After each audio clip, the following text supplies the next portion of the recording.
Reactor online. Sensors online. Weapons online. All systems nominal.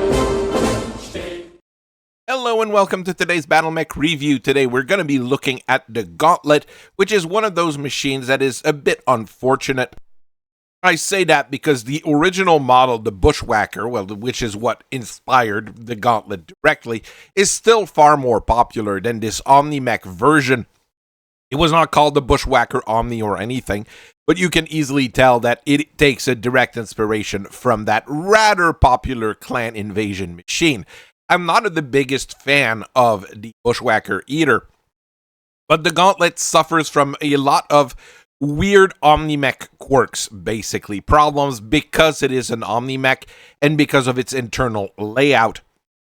It's not entirely terrible. You do have a good amount of pod space on it. It's decently mobile, but it just doesn't fit OmniMech all that well, and it might even have been a better thing if it had not been an OmniMech. It does have a very nice pedigree, so there is that to it. And let's get into it and look at its origin and story. The original Bushwacker was a prototype pushed into production a little bit ahead of its time. Well, quite a bit, actually. The original design for the Bushwacker, I put it up in the original Bushwacker video, was quite an odd little thing here, but it never worked as it should, and a random act of God really brought it forward. Well, capturing a mad dog on an almost suicidal mission to rescue your own world, well, that was more or less an act of God, to be quite honest. It is not a bad mech, and the Valton Rider made very good use of one of the early prototype Bushwacker during the clan invasion, and a little bit later, showing that this thing, and the chassis itself and the format of the machine, was perfectly functional. The man who presided over putting the Bushwacker into full production was Adam Steiner, the man who was on said mission from God. Honestly, he is a majestic figure in history, mostly because of a bad TV show that was put up by the Tarkat Broadcasting Federation. But, you know, he became quite a bit of different things here over the years, and he was the one who hard-tested the Bushwacker, putting it in some of the worst fights of its time because, well, putting things up against clan machines generally does that. His popularity and talent always put him at the front of the Steiner family since the clan invasion, but he was, from a minor branch, so he shouldn't have been put in power over, being a general or being an advanced commander, something like that. But over the years, he became such a popular figure, and, well, the Steiner family kind of fell apart due to one bad woman. He finally was named Archon in 3073 after the death of Peter Steiner Davion.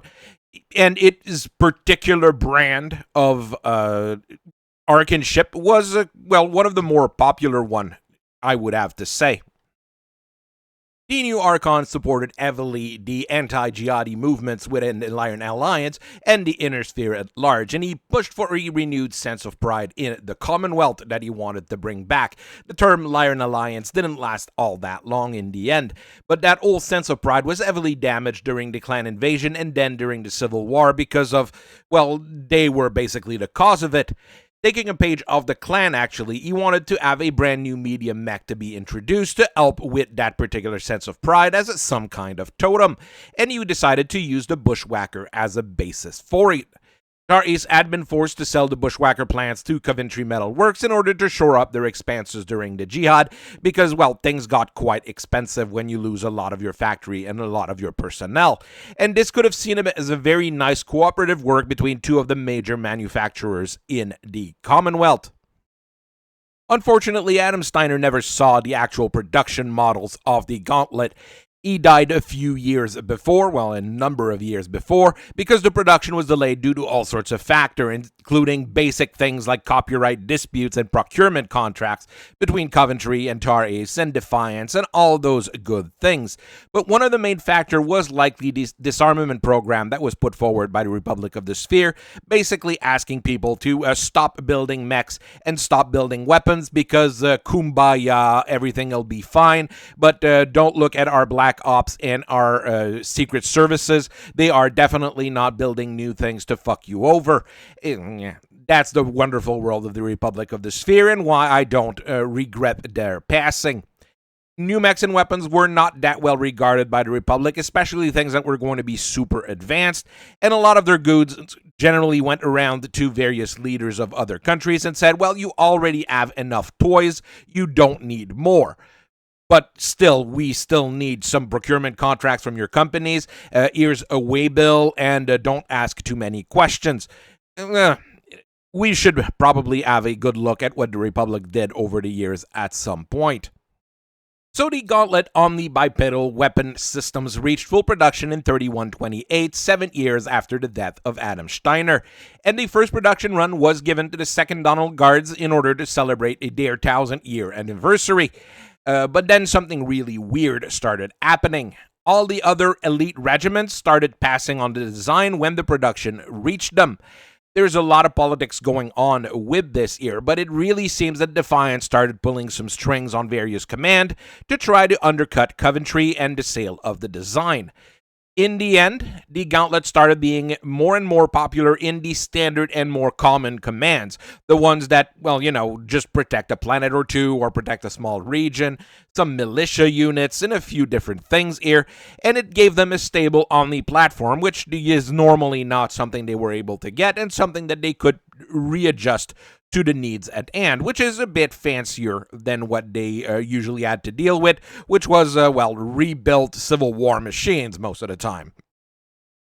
Coventry has basically been fighting a shadow war against Defiant Centaur-East ever since, and if you're a merc, you might actually find some decent contracts in between those three companies, if you don't mind, going after civilian and, corporate targets. It's pretty good money for you, but you might cut some nose to spite your face, that kind of thing here. It's not the smartest idea to get one of those big companies to fight you. If you're friends with one, very well, though, it's still very good because you're going to be able to buy cheaper mechs from them. You do you, guys. I am not the one choosing your battles. The dead brewer, however, was dumb enough to call himself Archon for a little while, and he took Defiance with him and all his troops with him, and this hurt the super manufacturer position in the Commonwealth quite a bit, because, the dead brewer was not Archon for very long. He kind of had to leave town really quickly, and it's, okay, he didn't die from doing that, but he could have probably done a lot better. Sales of the Gauntlet to various loyal regiment have increased steadily since that particular situation, and, you will probably be seeing more Gauntlets over the year as Coventry has been getting very cozy with the people on the top of the Steiner dominions. The Gauntlet at this point in time is a pretty basic Omni-Mech, but it has multiple issues that come from the conceptual stage of the machine. Not quite as bad as, let's say, an early Bushwhacker, but it has some issues nonetheless. It has a really terrible life support system. Every single model has that, and we're not quite sure why. I've rewired a couple of them, and they work fine afterwards. And then you use 10 tons of light ferrofibrous rather than standard plates, which gives you a massive increase of 6% of your protection. Most of the time, light ferrofibrous is not worth it, and even regular inner sphere ferrofibrous, unless you're on a mech that is going to be standard all the time, you might want to use it, but on something that's going to be using pods and that you need that internal space to work with, it's really not that good. You combine it with endo steel internals in order to give you a little bit more weight, and you start tying up a whole lot of your space in that Gauntlet to internal materials. On top of all of this, you've got a 275 light engine in order to give you your speed that you need, tied up to a mask as well, which will give you bursts of speed of 110 kilometers per hour, but use up even more internal space. Good news, it's not an XL engine, so if you lose a side torso, you're not completely crippled, but it's still a little bit dicey. For a base pod setup, the primary configuration is a little bit odd. It's not what I would have done for, let's say, a standard mech or a thing that should be a standard. Your speed is increased once again by adding a supercharger to the engine, giving you a top speed of about 140 kilometers per hour, which is rather crazy on a 55-tonner. But is it all that needed? The biggest advantage is that you're going to be able to super cruise, basically, by turning the supercharger on and then the mask on. so to not blow up your engine or your actuators. To make use of this, of course, you are going to be using a whole lot of long-range weapons because you want to be able to keep at a range with all that speed. It's the opposite of what I would normally do here, actually. On one side, you've got a massive heavy PPC giving you, well, quite a bit of punch, and the other side has a Thunderbolt 10 launcher with case-protected ammunition, which is, well, reasonable once again. It's not an awful setup, but you only have 2 guns, 1 in each arms. You will be able to carry battle armors on your torso, which is a pretty good thing here. It's not terrible, but I would probably have gone with a lot of short-range weapons on a thing that is that fast. Alpha configuration is a little bit more specialized, but is going to be able to do a variety of things because it focuses on missile support. Each side torso mounts a 7-tube rack of multi-missile launcher, each fed by 2 tons of reload in the associated arm, giving you, well, quite a bit of reload, meaning that you will be able to load all sorts of fancy specialized ammo like scatterable mines or tandem rounds, or anything that you would really want, or just the regular LRMs and SRMs. It really is up to you. And you got a case 2 protection on there, meaning that your arms shouldn't completely blow off if you take a hit in the ammo bins. To support this, each arm has a light PPC, which gives you an okay amount of mid-range firepower. It's not fantastic, it's not awful. I would probably have gone with ER medium lasers instead, but I mean, there's variety in what you can do there. There is a secondary alpha configuration that is now more called the Delta configuration, which replaces the MML7 with a pair of very basic 10 racks of LRM, giving you more long-range firepower while sacrificing the point-blank potential of very large SRM tubes. You get less reloads on this as well because, well, you generally will not be needing as many shots in general. And more people have started putting PPC capacitors in the light PPCs to give you, well, just that bit of more punch that you can get every once in a while. It's a pretty decent configuration, and this one with the light PPC capacitors, the LRM-10s, has been said to be the Delta configuration every once in a while. Bravo configuration is a little bit closer to what I would expect the Gauntlet primary to be, and it's quite scary once you hit the field with it. Each arm mounts a brace of 5 medium lasers. Sticking ER medium lasers in there would be very bad because it would cook the pilot alive, and you've got a terrible life support system to begin with, so you probably don't want that. And all of those lasers are guided by a targeting computer. You get an extra medium pulse laser over the shoulder for protection, and a Guardian ECM system to just make sure that you don't get into too much trouble or get other people in trouble. To round this out as a solid cavalry mech, you get a full suite of jump jets, letting you jump 150 meters in the air. This is a solid setup. It takes advantage of, well, the limited space inside the Gauntlet by putting weapons that are advantages to the Gauntlet at the same time. I think this is one of the better configurations out there. Charlie configuration is another brawling configuration, but this time with a little bit of a twist. One of the arm packs a decent mid-range weapons with a light AC-5 with 2 tons of reload, so you can generally carry armor-piercing and precision rounds, and a snub-nosed PPC, which is a perfectly reasonable gun. On the opposite arm, you get the pinnacle of boondoggle technology with the T-Simp cannon, which allows you, maybe if you're lucky, to actually shut down a target if you manage to hit it, and then there you actually manage to overload their systems.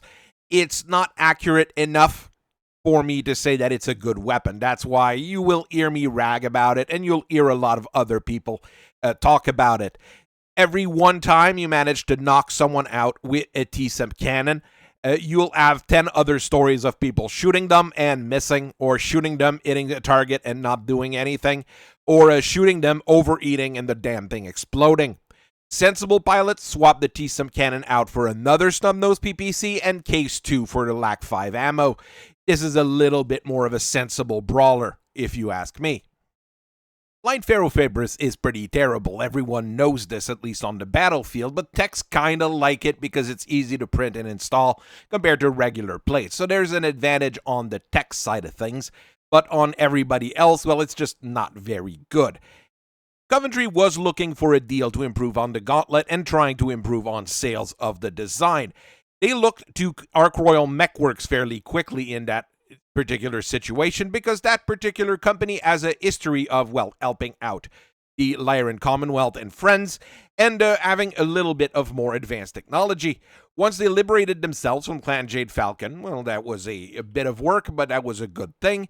Coventry went to them and said, like, yeah, we're going to buy a whole lot of the good ferrofibrous off of you, and you guys are going to be able to buy just about whatever you want from us to rebuild whatever you need to rebuild. This led to the second generation Gauntlet, which is now the GTL 2.0, which swaps out the light ferrofibrous for clan-graded ferrofibrous. It takes about the same room, but it increases your protection by a whooping 14%, which is actually quite significant. On a little mech like that, it makes it that it's able to get into fights and stay there fairly long. And who knows, maybe at some point they'll be able to replace that light engine with an XL. I don't hold my breath on that. That would be a whole lot of work. All in all, I think the Gauntlet released far later than it should have been, and honestly, it doesn't match the requirements I have, or a lot of commanders have, for a 55-ton cavalry mech. The biggest problem is that you're in a category that already is loaded with things like the Shadowhawk, the Griffin, the Wolverine. Your good old 275 Mafia is going to rule the day nonetheless there. And on the clan side of things, you've got things like the Stormcrow or the Black Lantern that are floating around, and they're not that rare even in the Inner Sphere side of thing, because they're just good mechs overall. Will you be bringing another 55-ton cavalry mech with half-decent armor and okay mobility and everything? Well, it's good, but I mean, it's an Omni mech. And it's going to be more expensive than most of those basic Inner Sphere machines. And compared to the Clan Omnimex, well, they're not as good. So there's nothing really spectacular about the Gauntlet. And it's a thing that tries to do too many things and ends up failing at a whole lot of them, which is rather spectacular when you think about it in the Omnimech. If you would like the Gauntlet, I'm perfectly fine with it, but I'd rather just get a good old Bushwhacker. So I thank you very much for listening to me for so long. I hope you guys have a nice rest of your day, and I will see you guys later. Bye-bye.